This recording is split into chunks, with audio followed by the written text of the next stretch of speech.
Alright, so I did not really work out yesterday. I just did my joint mobility drills, which really isn't a workout. It's really not. So, good news. My legs seem to be fully recovered. Um, and I'm just gonna have to hit it hard today. So let's see. Plan for today's workout. I need to do swings. So let's see, last time I did the heavy bell and I got 50 swings in a row. So let's see if I can do 300 with the light bell.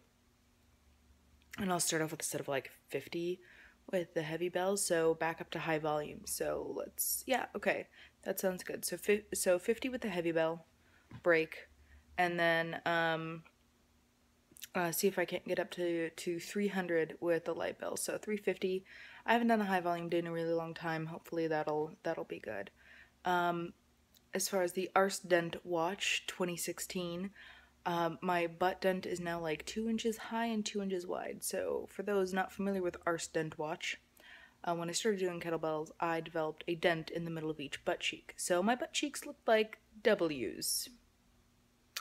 Since I'm fat and losing weight, I am doing everything I can to be less lumpy, so adding an extra lump in the middle of each arse cheek made me very upset until I realized that that's basically the muscle right there just sucking everything up. So now the dent is much higher and much wider. It looks like my original hope of the ass dent taking everything with it is coming true. At some point I may have the courage to take a picture of my ass dents, one on each cheek, but I don't have that confidence at this point. Just know that every time I do a good kettlebell routine, the ass dent changes shape. So it is extremely motivating for me to be able to see visual results at the end of each exercise, and it's actually changing. I've confirmed this with everybody who I know and love in person, who I trust to show my butt, which is basically everyone but my boss. I'm not very body shy. I just am worried about putting pictures up on the internet of my butt looking lumpy. On the top of the arse, I am getting a lot more rounded, which makes me happy. So I still have a pancake ass, but it is becoming less pancakey. It's becoming like a buttermilk pancake, with some loft to it. So I'm in the process of fixing the pancake ass. That's good. So gosh, since I'm gonna be fixing the pancake ass, I need to have a glute activation something at the beginning of this set. Since I'm gonna be doing high volume, it should probably be pretty easy. Let's do 3 sets of 12 glute bridges. The first 2 on the floor, and the last with my feet elevated on I think couch is probably the only thing I've got available. So if you're wondering how I program my workouts, this is the process. This is it. So 50 swings with the heavy bell, 300 with the light bell, 2 sets of 15 glute bridges on the floor. No, 2 sets of 12. And 1 set of 12 with the feet elevated. So more range of motion. And as always with the glute bridges, since the entire point is to activate my glutes before I start doing my kettlebells, so that I actually have, like my butt will work, because I have a lazy butt, quite literally. I'm massively quad dominant. So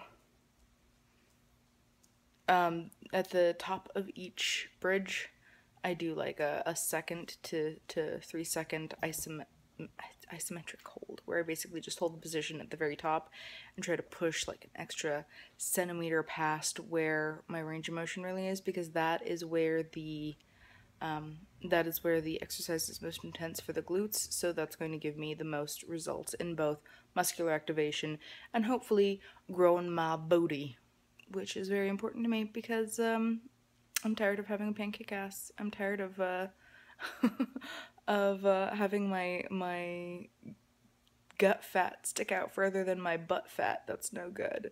But you know, if I keep doing high volume swings like this, the gut fat doesn't stand a chance. Oh, daily weight. I am at 237, but I have dropped it underpants size. So, my weight's not really changing right now, but my size is, so I'm guessing it's just body comp stuff. For those not familiar, when you're doing a lot of weightlifting and you're fat, what can sometimes happen is the needle on the scale just doesn't move, or it barely moves, and people can get really, really upset because they're working so hard and they're doing all this stuff and they're eating clean and they're not getting any results. And what's actually going on is you've just gained 3 pounds of muscle and lost 3 pounds of fat. So the needle is staying the same, but the composition of your body is changing. And that's really, really, really what you want. So, the way that you do that is you to see if that's what's going on. You weigh yourself. I try to weigh myself every day, first thing in the morning, just so I've got an idea of where I am and what's going on, and if I'm starting to like spiral out of control, I can get a grip on that a lot faster than if I just sort of drifted up to another 20 pounds. So, and then about once a week, take out the tape measure and measure your body. And if the scale is staying the same but the tape measure is shrinking, you're just going through body comp changes. You could call it body recomp, and that is actually awesome because that means that your body is doing both catabolic and anabolic processes at different times of the day, which is really, really, really good. A lot of people ask, how can I gain muscle while losing fat? And there's plenty of people out there who say that you can't. They're full of shit, but it is harder to do. So if you are managing to get those body comp changes, that is actually super, super, super awesome, because you're going to see results like on how you look and feel a lot faster than if you were just gaining muscle or just losing fat. So it's one of those things where it's kind of hard to help people who are going through it, because it if you're only looking at the scale, it makes you want to quit, but you're actually doing better than almost anybody else. So it's one of those things where the people who are most successful are most likely to quit. And if you're helping other people through the process, really frustrating. So yeah, off to do my bridges and my kettlebells.